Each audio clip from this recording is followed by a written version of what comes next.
2021년 6월 17일 목요일 지혜로운 큐티 생활 시작하도록 하겠습니다. 오늘 말씀은 사무엘상 30장 1절에서 15절 말씀이고요. 고등부 운동원들은 보내드린 카톡 이미지 참고하시면서 함께 말씀 나누면 좋겠습니다. 블레셋의 편에 서서 이스라엘과 싸워야 하는 최악의 상황을 벗어난 다윗은 무척이나 홀가분한 마음으로 자신이 머물던 곳 시글락에 도착합니다. 그런데 도착한 시글락은 엉망이 되어 있었습니다. 그 이유는 아말렉 사람들이 그곳을 침략하여 불태워버린 후에 가족들도 모두 포로로 끌고 갔기 때문입니다. 다윗은 아마도 전쟁을 하러 떠날 때 이런 상황을 걱정했던 것 같습니다. 전쟁을 위해 모든 남자들이 떠나고 여인들과 아이들만이 남아있는 상황이 되기 때문입니다. 그런데 그 걱정이 현실로 나타나고 말았던 것입니다.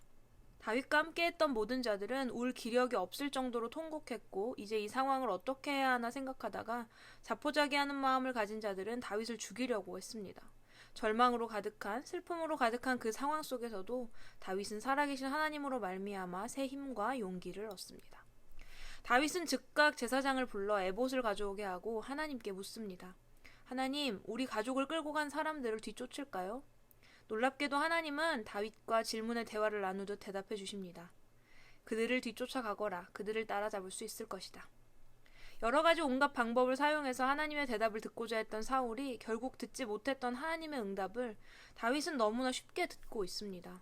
응답뿐 아니라 내 가족을 구할 수 있을 것이다 라는 약속까지도 더해 주십니다.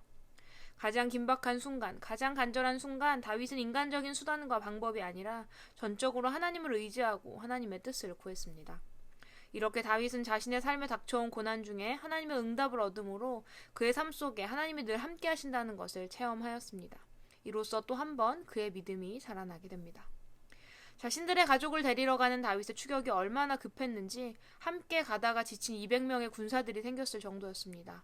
하지만 하나님의 약속을 가지고 가는 다윗은 지친 병사들을 부솔 시내에 남겨두고 가족들을 구하기 위해 달려갑니다.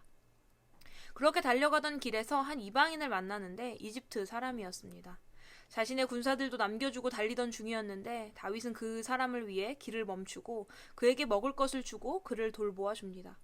가족을 구하기 위한 급한 상황이었는데 지나가는 길 그 한 사람 모른 척한다고 해서 누군가가 다윗을 무정하다 욕하거나 탓하지 않을 텐데 다윗은 이 이방인 소년의 생명을 귀하게 여기고 돌보아 줍니다. 그런데 놀라운 것은 다윗이 이 소년을 돌봄으로 인해 발걸음을 늦췄음에도 하나님은 다윗이 가족을 더 빨리 찾을 수 있는 길을 열어주셨다는 것입니다. 그것은 이집트 소년이 다윗의 길을 인도함으로 그들이 어디에 있는지 그곳에 어떻게 가야 하는지에 대한 더 좋은 정보를 얻게 하신 것입니다. 하나님을 힘입는 자, 의지하는 자의 삶에 일하시는 하나님의 섭리는 정말이지 놀랍지 않은가요? 오늘 너무나 절망적인 상황을 마주하면서도 다윗은 불평하거나 절망하지 않고 하나님을 바라보았습니다. 그분을 믿고 의지하고 또 문제에 대해 기도함으로 자신에게 찾아온 이 상황을 해결하고자 합니다. 오늘 나에게 있어서도 여호와 하나님이 가장 중요한 힘의 근원, 의지할 곳, 나의 해결자가 되고 계십니까? 절박하고 급한 순간 나는 무엇을 가장 먼저 찾고 있나요? 부모, 친구, 나의 성적, 하나님의 자녀된 우리가 가장 먼저 찾아야 하는 것은 무엇일까요? 우리는 그것을 오늘 다윗을 통해 배울 수 있습니다. 사람들의 이야기에 귀 기울이고 흘러가는 상황 파악이 먼저가 아니라 가장 먼저 하나님 앞에 엎드려 나의 문제들을 아뢰이며 하나님의 응답을 구하는 것 아닐까요? 슬픔이 가득한 상황에서도 다윗은 살아계신 하나님이 나와 함께 하심을 믿음으로 새 힘과 용기를 얻었으며 그런 믿음으로 기도할 때 하나님은 그에게 응답하셨습니다. 하나님이 나와 함께 하심을 믿지 않고 내 뜻과 내 방법대로 살아가다가 필요한 순간에만 하나님을 찾았던 사울과 같은 삶 속에는 응답하지 않으셨지만 늘 하나님을 기억하고 믿음으로 구하는 기도에 하나님은 응답하신다는 것입니다. 그리고 그런 마음으로 살아가는 자의 삶에 나타나게 되는 하나님 사랑, 이웃 사랑의 모습을 하나님은 기뻐하십니다. 오늘 다윗이 베풀었던 사랑의 모습을 본받읍시다.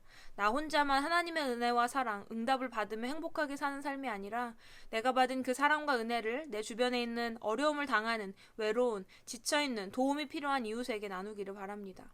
그들을 사랑하고 돕는 일이 귀찮고 손해보고 나의 어떤 것을 나누어야 하는 일이라 할지라도 하나님이 나에게 베풀어 주신 그 은혜와 사랑을 기억하며 기꺼이 나눌 때 내 몸과 같이 이웃을 사랑하라는 말씀에 순종하며 나아갈 때 하나님은 다윗의 삶에 베푸셨던 자신의 섭리를 우리의 삶에도 펼쳐 보여주실 것입니다. 앞뒤가 모두 막힌 듯한 상황 가운데서도 우리 하나님은 항상 나와 함께 하시며 나를 도우신다는 믿음이 우리에게 있기를 바랍니다.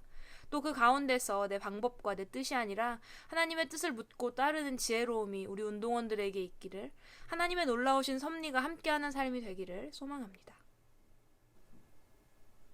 지혜로운 큐티 생활 173번째 시간이었습니다. 우리 하나님은 살아계시며 늘 나와 함께 하시고 나를 도우신다는 믿음이 세상을 살아가는 하나님 자녀된 우리의 삶에 힘과 용기가 되기를 바라보면서 오늘의 퀴즈 드립니다. 첫 번째, 절망으로 가득한, 슬픔으로 가득한 상황에서도 다윗은 무엇으로 새 힘을 얻었나요? 두 번째, 하나님의 응답을 얻고 가족들을 구하러 떠나는 급한 상황 가운데서도 다윗은 이집트 소년을 위해 왜 길을 멈추었나요? 세 번째, 오늘 나에게도 하나님은 힘의 근원, 의지할 곳, 나의 해결자가 되고 계신가요? 그렇다면 그에 대한 감사의 기도를, 그렇지 않다면 하나님만을 힘입는 믿음을 가지게 해달라고 기도해보세요. 우리는 내일도 지혜로운 큐티 생활로 함께 만나도록 하겠습니다. 샬롬.